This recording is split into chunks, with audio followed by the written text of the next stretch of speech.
Daniel Browne falando, sejam bem-vindos aqui a mais um vídeo do canal. Dessa vez, onde estamos? Hein? Estamos no chá de revelação. E olha que maneiro. Não, claro que vai aparecer. Ó, ali tem, vocês podem ver que tá as bexigas preta e branca e a tricolor, né? E é o seguinte, né? Os filhos, Bibi e o Nicolas estão esperando o bebê. Né? Se ele for menino, vai ser o time do pai, que é Fluminense. Se for menina, vai ser o time da mãe, que é Botafogo. Claro que a gente tá aqui com o adesivo time da Bela. Então é isso, né? Mas vamos lá. Eu quero falar um pouquinho sobre a escalação, que tem algumas modificações daquela provável que saiu no fim da noite de ontem. Antes disso, eu vou pedir para você se inscrever aqui no canal, cara, ativar as notificações. Está chegando a 12.800 inscritos. Você faz parte disso tudo, cara. Muito obrigado mesmo. E rumo aos 13 mil. Rumo a muito mais ainda nesse ano de 2019. Afinal, são apenas 4 meses aqui nesse projeto no YouTube que está dando muito certo. Falando sobre uma escalação que tem muitas modificações em relação ao provável time que saiu no dia de ontem. Vou jogar com menos barulho aqui, rapaziada.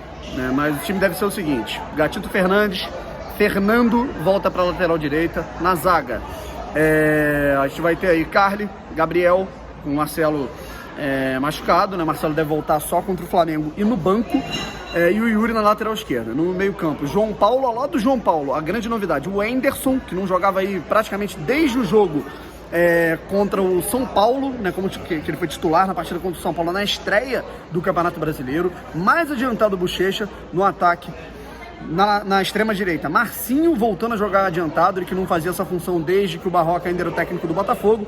Igor Cássio na outra ponta e centralizado o Vitor Rangel. Vamos lá, o que eu achei desse time, tipo, que é um verdadeiro rolê aleatório, né? Porque eu tenho que tentar contextualizar um pouco para explicar isso tudo. O primeiro que a gente tem a dizer, rapaziada, o Valentim, ele tá sendo minimamente forte, né? Tá tendo uma personalidade forte para barrar os jogadores que têm uma certa carta branca, tinham uma carta branca para serem titulares, mesmo jogando pessimamente mal. Cícero, Diego Souza e Luiz Fernando, os três estão no banco de reserva. É claro que eu não vejo, né, isso que a gente sempre discute, né? O pessoal pede esses jogadores no banco, mas aí vai colocar quem no lugar deles, já que o elenco é muito fraco, os jogadores eles são muito limitados e realmente, principalmente o Diego Souza é a referência técnica da equipe, né? Mas a partir do momento em que mesmo o cara sendo a referência técnica da equipe, ele não faz absolutamente nada em campo. O último gol do Diego Souza foi no dia 9 de setembro, de pênalti contra o Atlético Mineiro. O último gol de bola rolando do Diego Souza foi contra o Internacional no Beira-Rio, aquele de cabeça, já tem muito tempo. Eu acho que é completamente natural alguém falar pra ele que, cara, ele não tem vaga cativa no time, mesmo sendo o melhor jogador do elenco, né? Ele não tem vaga cativa no time pra ele, então, sem produtividade, ele pode ir pro banco, normalmente. Mesma coisa pro Cícero, que vai pegar o segundo banco seguido, e agora pro Luiz Fernando também, cara, que não vinha produzindo absolutamente nada. O Luiz Fernando é um jogador a menos, né? Pior ainda, né? Porque ele atrapalhava ainda mais. Isso vai muito da personalidade do Valentim, sabe? Eu acho que a gente viu isso no Vasco, em que o Valentim, ele barrou o Maxi Lopes e o Thiago Galhardo, alguns outros jogadores que teoricamente seriam os titulares por serem os melhores das posições, mas não estavam produzindo, né? Tava tendo problema no vestiário, não teve medo de bancar esses caras, né? Uma personalidade dele. Isso tem seus pontos positivos e tem seus pontos negativos, né? Eu, sinceramente, né, cara, analisando o que Diego Souza e Cícero e Luiz Fernando, né, vem fazendo nos últimos jogos, eu não acho nenhuma crueldade você colocar eles no banco, pelo contrário. O problema é quem entra.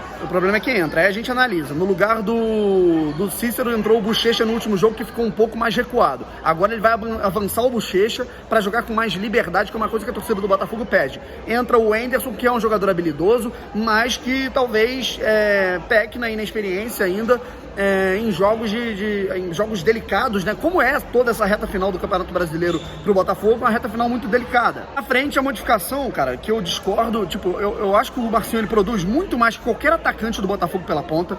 Eu acho que o Marcinho, né, num time decente, o Marcinho poderia ser titular do Botafogo como atacante, mas o problema é que não tem outro lateral direito. Eu não confio nada no Fernando, né, e é um grande problema você escalar o Fernando, né, que na minha opinião ainda não tem condições de ser jogador profissional, pelo menos não pelo Botafogo. Minha opinião, com todo respeito ao jogador que se esforça e tudo mais, mas eu não vejo, eu vejo um pesadelo dele marcando o Soteldo pelo lado esquerdo, mas vamos ver como é que vai dar. E na outra ponta, o Igor Cássio, né, eu não sei até que ponto isso vai variar. O Igor Cássio vai fazer a profundidade, vai ter um 4-4-2, eu não sei qual vai ser a variação. Eu tô fazendo isso aqui, é um pré-jogo, rapaziada. Então, né, mas o Igor Cássio, né, nos dois últimos jogos contra Grêmio e Cruzeiro, em que ele ficou enfiado na ponta esquerda, ele não produziu praticamente nada, ele não tem velocidade, ele não tem um contra um, ele tem um pivô, ele vira de costas e toca para trás, né? Então eu não sei qual é a insistência do Valentim nesse cara, no Igor Castro, jogando pelo lado do campo, e o Vitor Rangel, que também é improdutivo, por mais que seja esforçado, como centroavante. Eu acho que são modificações severas, eu acho que são modificações